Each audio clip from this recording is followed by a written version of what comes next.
Assalamualaikum warahmatullahi wabarakatuh. Salam akuntanisme. Kembali lagi dengan saya Muhammad Nurul. Kali ini kita akan melanjutkan materi mengenai akuntansi untuk lesor pada bagian 2. Nah, pada bagian 2 ini kita akan membahas mengenai lesser accounting for operating lease. Kemudian yang kedua kita akan membahas mengenai guaranteed residual value, dan yang ketiga adalah unguaranteed residual value. Oke, langsung saja kita masuk di materi yang pertama, yaitu lesser accounting for operating lease ya. Nah, untuk membedakan antara operating lease dan financial lease, nah kita langsung aja ke prakteknya ya. Contoh soal berikut. Nah, di sini kita disajikan data mengenai perjanjian sewa antara Hathaway Disposal Limited dan MNS untuk penggunaan salah satu alat yang disewakan oleh Hathaway. Nah, berikut adalah poin-poin yang dijelaskan dalam kontrak perjanjiannya.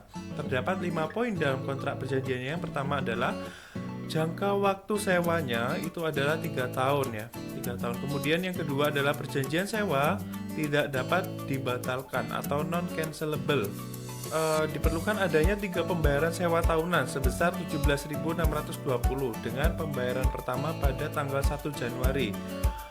Oke, selanjutnya nilai alat tersebut atau nilai fair value-nya dan present value-nya masing-masing sama ya. Jadi tidak ada selisih. Di situ nilainya adalah 60.000 pound sterling atau euro.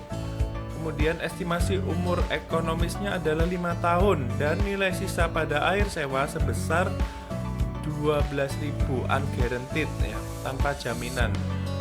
Poin selanjutnya adalah sewa di sini, sewa alat ini tidak memiliki opsi perpanjangan dan alat tersebut kembali kepada Hathaway sebagai pemberi sewa pada akhir masa sewa.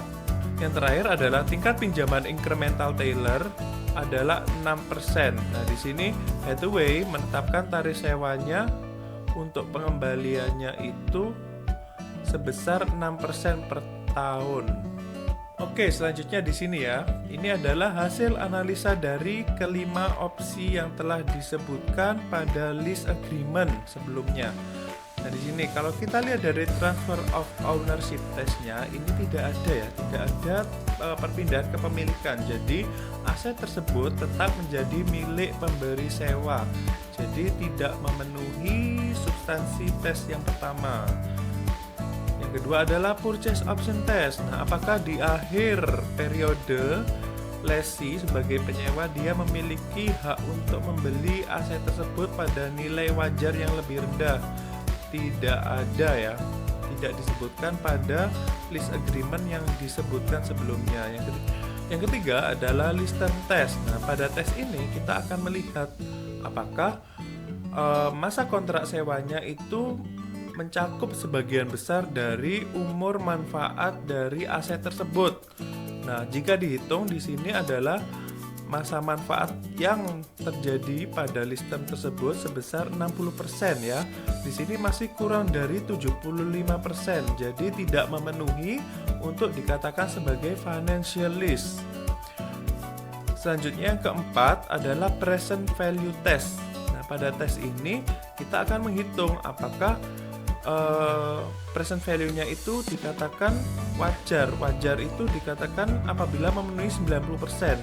Nah, setelah dihitung ternyata di sini memenuhi hanya 83%.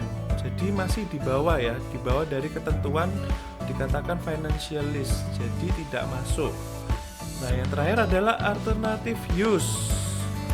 Nah, ini ketika sudah dikembalikan ke pemberi sewa, aset tersebut tidak mempunyai manfaat lagi bagi pemberi sewa, maka tidak memenuhi tes yang kelima atau alternative use of test. Jadi karena tidak memenuhi kelima tes substansi, maka aset tersebut dikategorikan sebagai operating lease ya. Nah, selanjutnya kita akan membahas mengenai guaranteed atau unguaranteed residual value ya. Di sini saya akan membahas sedikit mengenai residual value. Residual value di sini adalah nilai sisa ketika masa manfaat aset tersebut habis ya. Nah, kalau kita menarik mundur ketika dia sudah masa manfaatnya habis, ketika dia ada residual value, nah itu kan berarti residual value harus dikeluarkan di awal, baru kita menghitung depresiasinya apabila kita menggunakan metode garis lurus. Nah sekarang kita membahas mengenai guaranteed dan unguaranteed ya.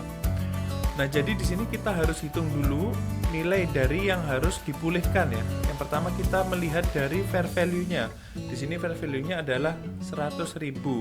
Kemudian karena Ivanhoe memberikan garansi atas nilai sisa atau residual value-nya senilai 5.000, maka itu harus nilai tersebut harus dikalikan dengan present value sehingga hasilnya adalah 4.109.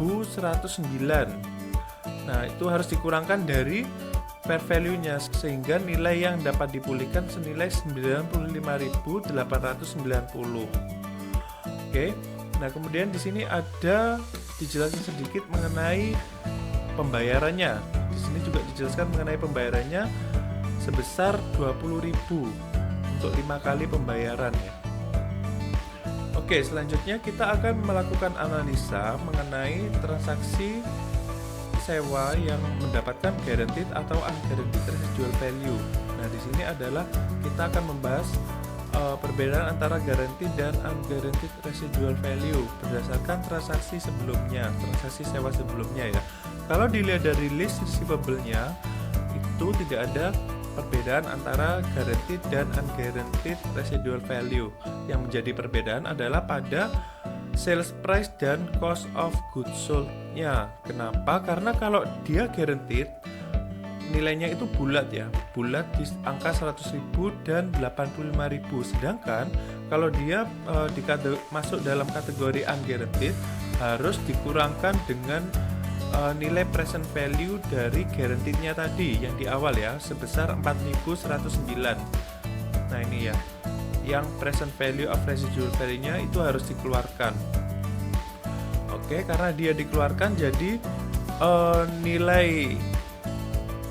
nilai jualnya atau sales price-nya dan cost of goods sold-nya lebih rendah karena harus dikeluarkan nilai garansinya.